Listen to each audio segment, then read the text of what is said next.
인사하겠습니다. 사랑합니다. 축복합니다. 제목 따르시나 반드시 길을 내시고 승리케 하시는 하나님. 어떻게 해요? 반드시. 따라합시다. 반드시 길을 내시고 승리케 하시는 하나님. 하나님은 자기의 백성을 반드시 약속했다. 반드시 하나님을 만나는 그 목적지로 인도하시는 분입니다. 그 과정에서 비록 거친 광야가 있고 어려운 과정이 있을지라도 반드시 그걸 성도의 견인이라고 해요. 한번 예수 믿으면 딱 잡은 손을 안 놓는다. 누가요? 하나님. 그래서 반드시 목적지에 이르게 하십니다. 이스라엘의 출애굽 과정이 그랬습니다. 세상으로 대표되는 애국, 사탄의 총수로 대표되는 바로가 어떻게 하든지 이스라엘 백성이 약속의 땅으로 못 가게 하려고 그렇게 방해를 했습니다. 우리 신앙생활도 마찬가지입니다. 여러분, 여러 가지 흔들리는, 속상하는, 마음에 힘든 그런 것 때문에 신앙생활이 방해받습니다. 마귀가 지금도 애국에서 바로가 이스라엘이 어떻게든지 약속의 땅 못 가게 하듯이 지금도 계속 방해합니다. 근데 하나님께서 그 방해를 끝까지 10가지 재앙으로 다 없애시고, 그리고 마침내 홍해를 건너게 하시고 광야를 지나게 하시고 결국 약속의 땅, 그 땅까지 반드시 길을 내셔서 승리케 하신 줄로 믿습니다. 스룹바벨 성전도 마찬가지입니다. 이 스룹바벨 성전을 건축하기 위해서 포로 귀환의 여정은 이거 예루살렘까지 2000km입니다. 2000km. 운전을 좋아할 때는 부산을 가면 신났어요. 차 타고 야 자유다. 그리고 막 운전하고 막 부산까지 가려고 그러면요, 휴게소에서 두세 번 쉬고 그냥 신나게 갔습니다. 요새는 부산 만약에 간다 그러면 친구부터 찾습니다. 운전 같이 할 사람 몇 명이야. 그래가지고 같이 태우고 가야 됩니다. 400km 가는데, 그것도 이렇게 우리나라 같이 좋은 고속도로에다가 좋은 차, 요즘에 우리 한국 차 성능 얼마 좋은지 아십니까? 근데 이 2000km, 400km가 아니고요, 2000km를 가야 됩니다. 그것도 애들 다 데리고, 노부모 모시고. 이거 어마어마하게 힘든 환경입니다. 중간에 길의 위험, 강도의 위험, 강의 위험, 온갖 원수무리의 위험, 지치고 피곤하고 그런 일이 연속입니다. 거길 가야 돼요. 여러분, 우리 인생길이 그래요.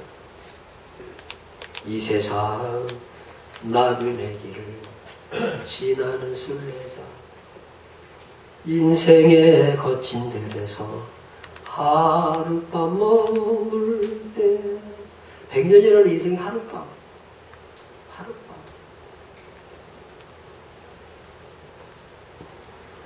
80 넘으신 분들 금방 갔죠? 인생이 금방 갔죠? 80km 달리다 90km 달리다가 하나님 품에 가는 거예요.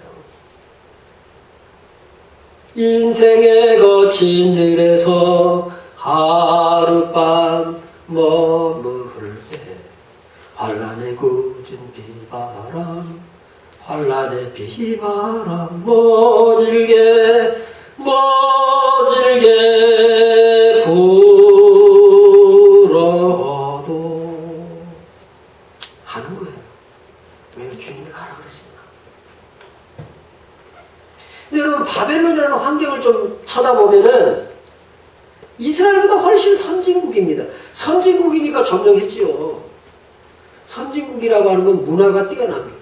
즐길 게 많다는 거예요. 애굽에서 여러분, 요셉이 얼마나 성공했습니까? 대표적으로 성공한 사람이죠. 바벨론에서 누가 성공했어요? 다니엘이 성공했어요. 페르시아, 에스더가 왕비가 되고요. 모르드게가 총리가 됐어요. 최고위직까지 올라간 거죠. 그러니까 애국, 바벨론, 페르시아가 비록 속국이기는 하지만은 그래도 안락한 땅이었습니다. 문화가 훨씬 높은 땅이었어요. 근데 하나님이 그 이스라엘을 그곳에 안주하게 하지 아니하시고 약속의 땅을 향하게 하시는 거예요. 그리고 약속의 땅을 가는 데 있어서 방해 요소가 있으면 반드시 제거하시고 반드시 길을 내시고 반드시 승리께서 도착하게 하시는 줄로 믿습니다. 그러니까 오늘 이 말씀을 통해서 내 삶이 사명의 목적지를 향해 가는데 그걸 막고 있는 여러 가지 광야, 사막, 담, 문제, 어려움 이걸 다 이기고 목적지에 이르게 하신다. 오늘 이 본문은 과거의 기적을 넘어 새 일로 승리케 하시는 하나님에 대해서 말합니다. 첫 번째로 과거의 기적을 넘어서 새 일로 승리케 하시는 하나님. 오늘 본문 16절 17절을 보면 이렇게 말합니다. 여호와가 이같이 말하노라 바다 가운데 길을 큰 물 가운데 지름길을 내고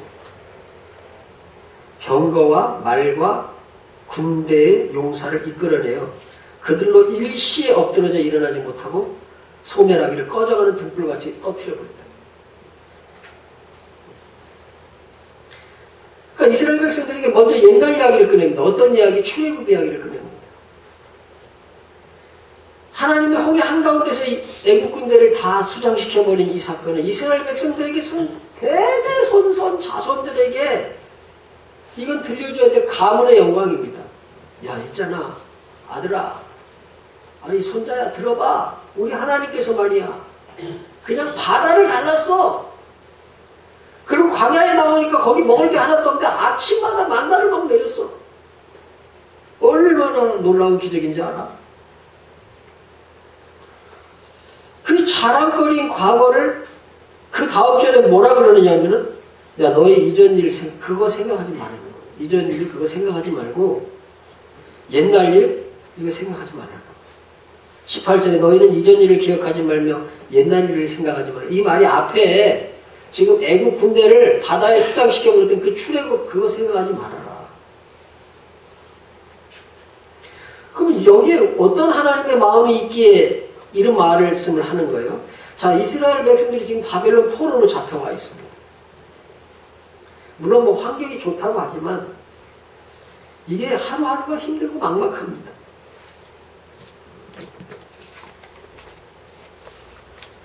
그래서 신앙이 어디에 머물러 있냐면은 야, 힘들 때 그 출애굽의 하나님 어디 계셔 지금? 지금 안 계신 것 같은데? 이러는 거예요. 여러분도 신앙이 혹시 그러잖아요. 아, 근데 옛날에 말이야. 옛날에 믿을 때 야, 불이 팍팍 내렸어 그냥. 근데 지금은 안 내려. 그때 내렸대. 그래가지고 과거의 신앙은 훈장처럼 달고 있고 근데 지금 내 삶은 너무 그냥 아무 기적도 없고 답답하고 낙심이 되는 거예요. 하나님 옛날엔 잘 도와주시더니 왜 이래요? 여러분 이스라엘 사람들이라고 하는 존재가 지금 뭐 이제 막 이란하고 저렇게 전쟁을 하는데 우리가 이제 꼭 봐야 될 게 하나 있습니다. 이란이라고 하는 나라가 그냥 사람들을 그냥 얼마나 말하자면 핍박했습니까? 여자 일절 학교 못 가게 했습니다. 아니 여자를 왜 학교 못 가게 했는데 남자랑 똑같이 학교 가야지요. 히잡 안 쓰면 막 잡아다가 막 그냥 그러니까 그거 시위한다고 수만 명, 자기 백성 수만 명을 죽였습니다. 근데 그게 중요한 게 아니고 이스라엘이라고 하는 나라가 왜 저렇게 계속 저럴까?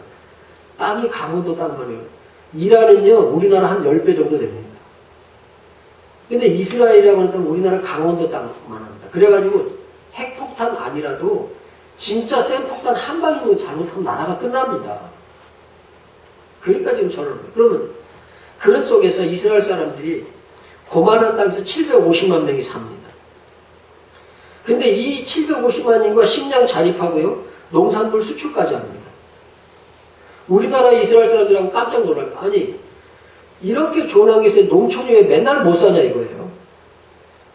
이스라엘은 사막 광야 그런 땅인데 우리는 농산물로 자급자족하고 수출까지 한다. 그럼 왜 한국은 이런 땅에서 이렇게 가난하게 사냐 이럽니다.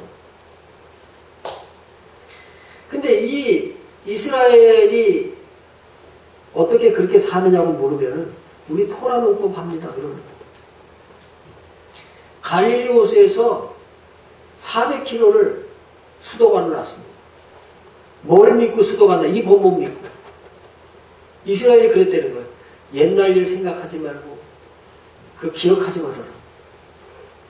옛날 출애굽만 울고 먹고 살지 말고 지금 새 역사를 이루어라. 그 말씀을 듣고 갈릴리에서 400km 수도관을 놨어요. 왜? 사막에 강을 내리라 그랬어요. 사실 이스라엘은요, 그래서 강이 흐르는 나라입니다. 없는데, 거북이. 제가 이스라엘 성지순례 가서 키부츠에서 하룻밤을 잤습니다. 키부츠 어떻게 생긴 줄 아십니까? 이 말씀을 믿고, 내가 보라 세일을 행하라. 그 말씀을 믿고, 수도관을 놔가지고, 물을 막 해가지고, 나무에 해가지고, 곡식을 심었더니, 어떻게 됐을까? 잘 됐겠죠? 다 죽었습니다. 왜냐하면 사막이 워낙 오랫동안 계속 햇빛을 쬐고 막 이러니까 이 모래 속에 그냥 모래가 있는 게 염도가 소금이 많아가지고 이게 식물이 심는 대로 죽는 거예요. 그럼 생각해보세요. 야, 보라 세일을 행하니 이제 나타날 거예요. 그 힘들게 400km 들어가지고 해갖고 물 뿌려서 이제 농사 될 거라고 생각했는데 안 돼요. 얼마나 실망했겠습니까? 여러분 따라합시다. 성도에게는 실망이 없습니다. 세일을 행하시는 하나님을 믿읍시다. 그래가지고 이거 어떡할까. 그래서 연구하고 또 연구하고 기도하고 해가지고 3,000평마다 돼지 300마리, 젖소 70마리. 이걸 계산해보니까 이 염도를 해결할 수 있는 거름 그런 게 필요하고 그 다음에 이 소금 땅에서 잘 될 수 있는 작물이 뭐냐? 연구했어요. 그래가지고 집단 농장을 만든 거예요. 키부츠라는 게 그렇게 생긴 거예요. 그래서 돼지 300마리, 젖소 70마리 해가지고 거기서 나오는 배설물로 거름을 하고 제일 먼저 키운 게 오렌지입니다. 이스라엘 오렌지 세계에서 제일 좋은 오렌지, 양질의 오렌지가 나옵니다. 수출 어마어마하게 합니다. 그리고 돼지에게서 나는 건 이 비료도 하지만은 그걸로 햄을 만들어가지고 어마어마하게 팔고 또 젖소에서 치즈를 만들어가지고 그렇게 해서 팔고 그러니까 부자가 될 수 없고 그런 나라에서 보라 세일을 행하리니 이 하나님의 말씀을 믿고 옛날 일 생각하지 마라. 옛날에 사막에는 물이 없다. 아니야. 그런 생각하지 말고 나를 믿어. 내가 사막에 강을 내고 길을 내고 그렇게 해주겠다. 이 말씀을 믿는 거예요. 그러니까 하나님은 과거의 하나님으로 머물러 있지 않습니다. 오늘 내 삶에 세일 행하기를 원하십니다. 여러분 자꾸 노력가 돼요? 그럴수록 자꾸만 더 과거에 묻혀 삽니다. 아닙니다. 따라합시다. 하나님이 세일을 행하십니다. 하나님이 세일을 행하십니다. 인간의 상식으로 불가능한데 반드시 그래서 오늘 성경에 반드시 이렇게 말했어요. 반드시 19절 말씀은 보라 내가 새 일을 행하리니 이제 나타낼 것이라 너희가 그것을 알지 못하느냐 반드시 내가 광야의 길을 사막의 강을 내겠다. 이렇게 말씀하십니다. 오늘 본 말씀 보세요. 그러니까 과거 속에 하나님만 부르지 말고 낙심하지 말고 사막의 광야 다 아시면서도 나에게 새 길을 뚫고 계시는 하나님 바라보시기를 주님의 이름으로 축원합니다. 그리고 어떤 상황에서도 반드시 길을 내신다. 반드시 길을 내신다. 오늘 본문은 그렇게 말합니다. 많은 성도가 이렇게 생각합니다. 예수 믿으면 탄탄 대로가 열리고 막 고속도로가 열릴 거라고 생각합니다. 근데 신앙생활을 해보면은 예상치 못한 거친 광야가 펼쳐져요. 아브라함이 야, 너 친척과 고향 아버지 집을 떠나서 내가 내게 지시할 땅으로 가라. 지금 이란, 이라크 거기에서 갈대아우르가 그쪽에 있거든요. 거기서 지금 여기 지금 이스라엘까지 오는 거, 지금의 이스라엘까지 오는 거예요. 2000km입니다. 오직 했겠습니까?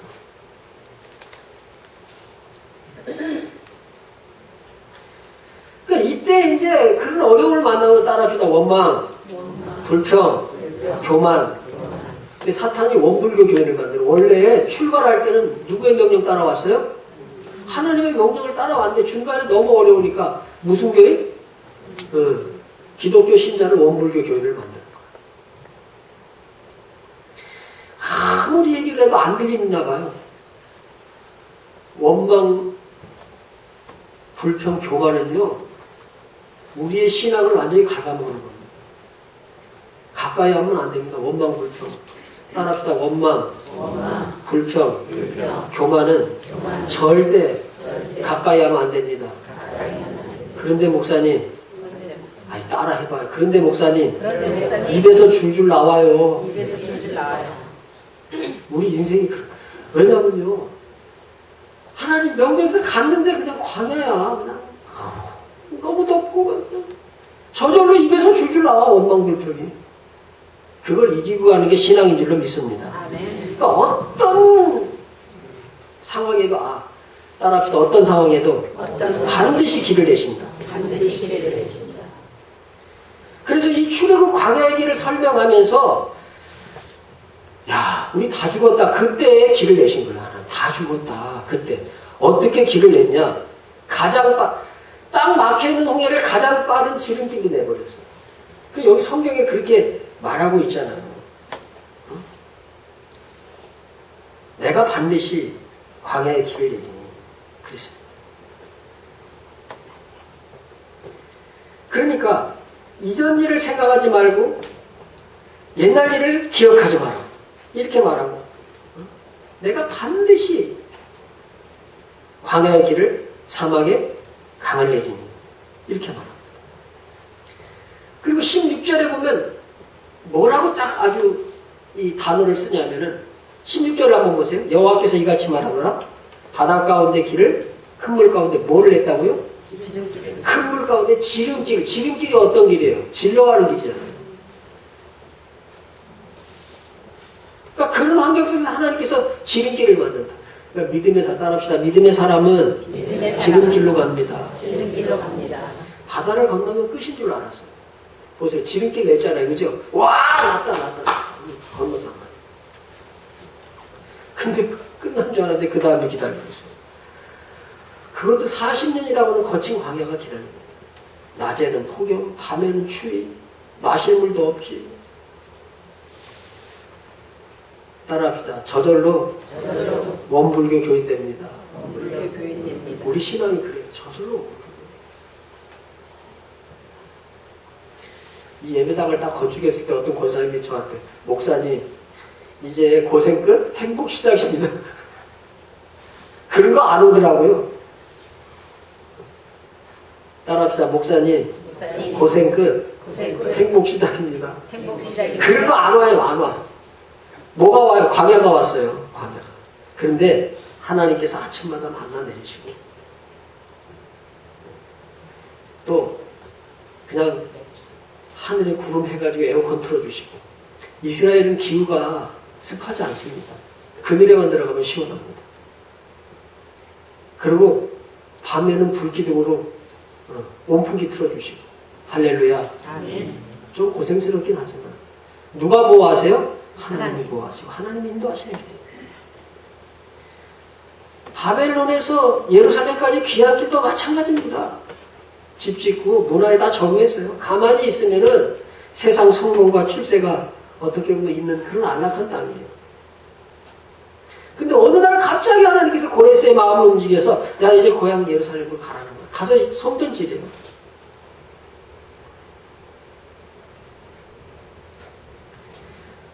맹수, 강도, 원수, 위험천만한 길. 아마 후회가 목구멍으로 막 구슬구슬 기어서 나왔어요. 후회가. 근데 왜 이 길 가야 되냐? 진짜 행복을 위해서 하나님께서 이 길을 가게 하십니다. 약속의 땅은요, 하나님 만나는 땅이기 때문에. 여러분들이 인도에서 어디로 인도하냐? 하나님 만나는 곳으로 인도하는 줄 믿습니다. 목사님, 나 그런 거 필요 없고 돈만 많이 벌면 좋겠어요. 이게 세상 가치관입니다. 세상 가치관.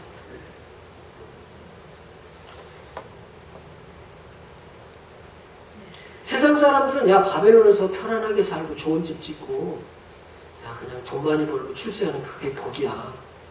근데 이거 껍데기 복입니다. 거기에는 하나님도 안 계시고 영혼의 생수가 없습니다.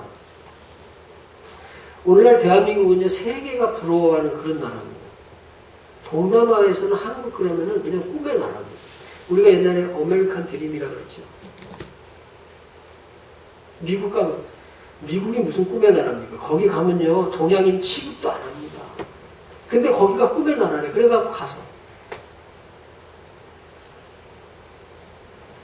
제가 미국 갔을 때 택시를 좀 대절할 일이 있어가지고 택시를 불렀더니 한국분이 오셨어요. 한국분이 오셨어요. 목사님 여기는요 움직이는 대로 그래도 먹고 살고 수 있어서 좋습니다. 근데 가만히 가면서 이야기를 들어보니까 고생이 이만저만 아니더라고요. 거기가 아메리칸 드림이에요. 한국도 그래요. 우리 한국에서 요즘 살기 어렵다고 그러죠. 살기 쉬워요? 어려워요? 어려워. 걱정이 많아요? 없어요? 아니 선진국 때인데 왜 그래요? 선진국 때인데 고생 끝 행복 시작인데 맞아요? 아니요. 이게 껍데기인 거예요. 껍데기. 세상은 그런 거예요. 학교를 떠난 청소년 67%가 고등학교 때 학교를 떠났고요. 중단했고 이걸 조사해보니까 정신적인 문제였대요. 우리가 고등학교 다니는 그 정도는 아니었거든요. 정말 공격했어요. 제가 얘기했죠. 도시락에 계란 후라이 얹어온 게 아주 최고. 그게 그렇게 부러웠어요. 왜 못 얹었냐고. 저희 동생들은 굶었대요 글쎄.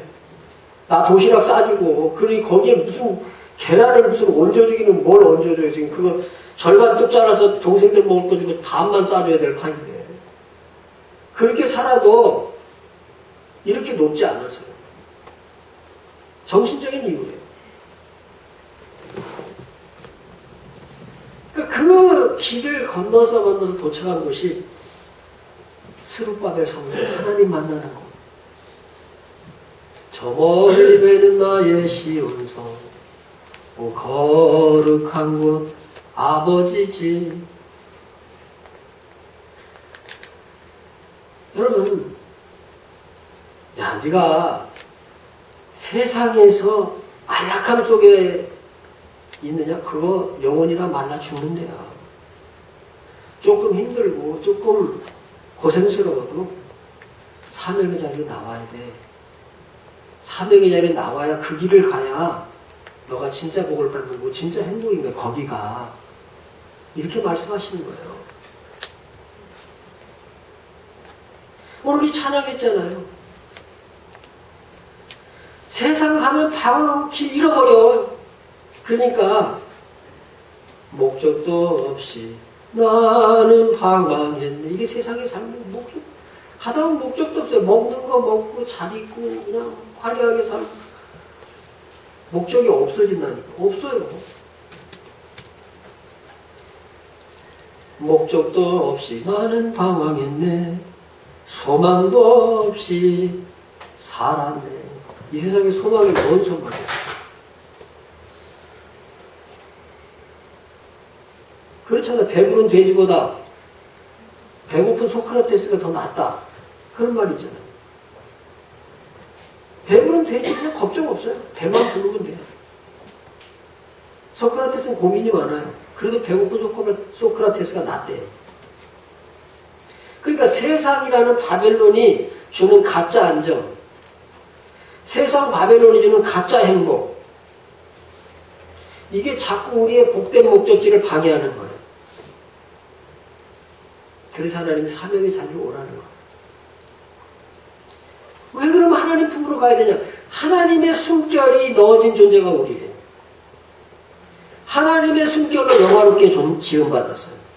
이걸 성경은 하나님의 형상과 모양으로 지음받았다 그렇게 말합니다. 인간의 원래 오리지널 폼, 오리지널 원형이 하나님이시니까. 그래서 히브리어로 첼렘이라고 하는 형상. 이건 새겼다 그런 뜻이에요. 하나님이 새겨졌다 우리 영혼에. 그 다음에 모양이라는 히브리어는 테무트라고 하는 이 단어인데 이건 닮았다.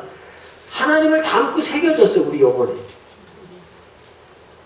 이게 하나님이야말로 우리가 돌아갈 고향이에요. 따라합시다. 하나님이 우리가 영원히 돌아갈 고향이에요. 고향. 그래서 고향이기 때문에 거기에 가야 영원히 돌아갈 아르케 그 근원 하나님 만나야 사람이 원래 짝을 만나고 그냥 생수가 터지는 거예요. 목마른 이 세상은 뭐 여러 가지 거 해도 다 목마른데 여러분 애기가 어린아이가 우리 봉겸이 같은 애가 막 시장통 갔다가 엄마 잊어버렸어. 막 웁니다. 막 때를 쓰고 웁니다. 야야 여기 맛있는 초콜릿 그거 초콜릿 먹으면서 웁니다. 왜 울어요? 누구 찾는 거예요? 엄마 찾아야 행복. 야 인형 야 로버트 이거 너 좋아하지. 아무리 그런 거 있어도 소용없는 거예요. 누구 찾아야 돼요? 인간이라고 하는 존재가 그런 존재예요. 세상에 돈이라고 하는 초콜릿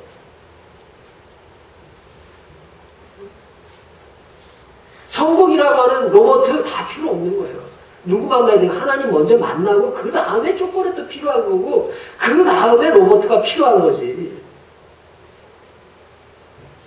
엄마의 품, 엄마의 심장 소리를 들어야 비로소 마음이 안정되는 거예요. 우리 인생이 하나님 없으면 길 잃은 어린아이 같은 거예요. 돈이라는 초콜릿을 입에 물면 행복할 줄 알았고 성공이라고 하는 장난감을 손에 쥐면 인생의 방황이 끝날 줄 알았어요. 근데 그런 거 해보면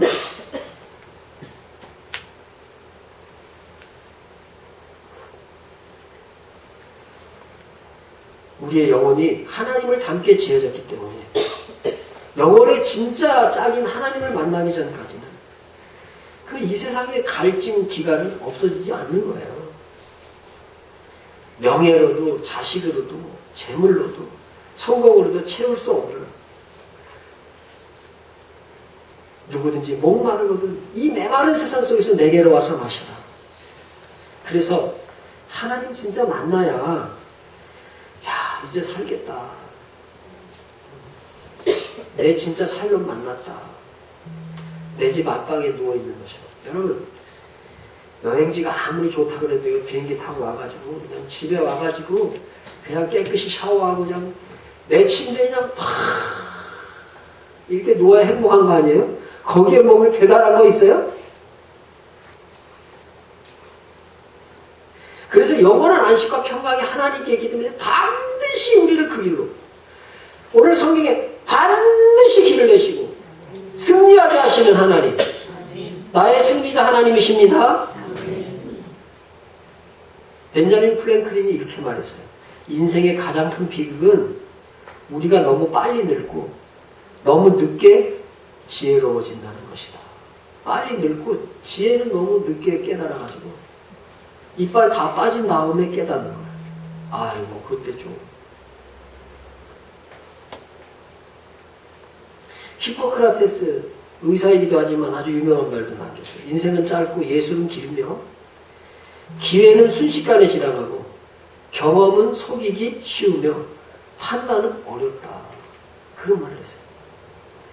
인생은 짧고 예술은 긴데 기회는 순식간에 지나가고 경험이 우리가 하는 경험이 자꾸 우리를 속여서 원불교 교를 만든다는 거예요.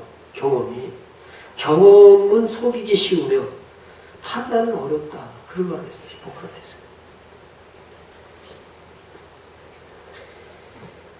세계 역사상 가장 넓은 영토를 정복했다고 하는 마케도니아 알렉산더 대왕은 33살이라는 젊은 나이에 죽었습니다. 열병으로 죽음을 맞이했는데 세계를 발 아래 두었고요. 그 영혼이 죽음 앞에서 무력했습니다. 그래서 죽기 전에 세 가지 기묘한 요를 했습니다. 첫 번째, 내가 죽으면 당대 최고 의사들이 내 관을 내고 가라. 내가 죽으면은 당대 최고 의사들이 보고 내 관을 내고 가게 하라. 의사, 사람 못 살리라는 뜻이에요. 두 번째로는 무슨 요를 했냐면, 내가 무덤으로 가는 길에 내가 이제까지 뭐 금은보화가 어마어마, 그거 다 뿌려라. 그냥. 내가 장례식을 가는 그 길에 다 뿌리라. 그러니까 이거 평생 모은 재산, 죽음의 길 앞엔 다 돌멩이다. 그리고 마지막으로 손을 두 간 바깥으로 내놓으라 그랬어요. 그래서 백성들한테 깨닫게 해달라 그랬어요. 참 세계를 정복한 33살에 그런 걸 깨달을 수 있는 참 지혜자죠. 그러니까 세계를 정복했나 봐요. 성도 여러분, 하나님께서 여러분이 원하는 그 성공이나 출세나 이런 거 그런 대로 길을 내시지 않을지 모릅니다. 저도 목회를 지금까지 하면 하나님 목회 좀 한번 좀 기뻐 날리게 한번 했으면 좋겠습니다. 그런 기도 했겠어요? 안 했겠어요? 많이 했어요. 근데 그런 길은 안 주실지 모릅니다. 제가 개척교회 목사님들하고 좀 대화를 하면서 그런 얘기를 했어요. 목회 성공이라는 거. 목사는 꼭 두 가지 성공해야 되는데, 목회를 성공해야 되고 가정을 성공해야 되는데, 목회 성공이 사람 많이 모으는 거 아니다. 그렇지만 그 사명의 길을 신실하게 끝까지 하나님이 맡기신 만큼 그 길을 바르게 간다면 그게 목회 성공이다. 무슨 목회 성공이 사람 많이 모으는 거예요. 가정도 뭐 자녀들을 그게 세상적으로 성공시키는 게 아니고 믿음 안에서. 그러니까 우리가 내가 원하는 출세의 길, 내가 원하는 성공의 길은 하나님이 안 내실지 몰라요. 그런데 반드시 내는 길이 있어요. 반드시 끝까지 내고 끝까지 승리케 하시는 길이 있는데 그 길이 바로 하나님 만나는 길로 인도하시고. 여러분 하나님 만나시고 사시기 바랍니다. 하나님과 동행하는 삶을 사시기 바랍니다. 그러면 그 속에 나를 믿는 자는 성경에 이른 것 같이 그 배에서 생수의 강이 흘러 세상의 목마름을 해결할 수 있는 생수를 하나님께서 주신다는 거예요. 그리고 사명의 길을 반드시 열어주신다. 여러분 사명 따라 살기를 주님의 이름으로 축원합니다. 반드시 그 길을 내시고 진정한 승리, 진짜 승리 그것을 얻게 하십니다. 하나님의 자녀인 우리가 바벨론에서 돈 몇 푼 더 벌고 성공하는 것보다 영혼의 고향이고 하나님의 품 안에 들어와야 진짜 행복을 누리는데 그걸 하나님께서 원하셔서 그 걸음을 인도하십니다. 잠시 눈을 감으시기를 바랍니다. 오늘 성공 말씀은 이렇게 우리에게 말씀하고 계십니다. 여호와가 이같이 말하노라. 여호와가 이같이 말하노라. 바다 가운데 길을 큰 물 가운데 지름길을 너희는 이전의 일을 기억하지 말고 옛날 일을 생각하지 말고 보라 내가 새 일을 행하리니 반드시 내가 광야의 길을 사막에 강을 내리니 내가 광야의 물을 사막의 강들을 내어 내 백성 내가 택한 자에게 마시게 할 것이다. 내가 광야의 물을 사막의 길을 내어 내 백성 내가 택한 자에게 마시게 할 것입니다. 이 백성은 내가 나를 위하여 지었나니 나를 찬송하게 하려 함이니라. 이게 오늘 말씀 뒤에 붙어있는 결론이에요. 내가 광야의 물을 사막의 강들을 내어 내 백성 내가 택한 자에게 마시게 할 것이다. 이 백성은 내가 나를 위하여 지었나니 나를 찬송하게 하려 합니다. 깨닫는 역사로 내가 있게 하옵소서. 하나님, 제가 새해를 행하시니까 하나님 다시 한번 붙잡고 하나님 품을 향하여서 사명의 걸음을 걸어가게 하옵소서. 이 길에 수많은 어려움이 있는데 이럴 때 내 입술에서 찬양이 나오게 하시고 원망, 불평, 교만 그런 것들은 멀리하고 우리가 믿음으로 살게 하옵소서. 잠시 기도하시기 바랍니다.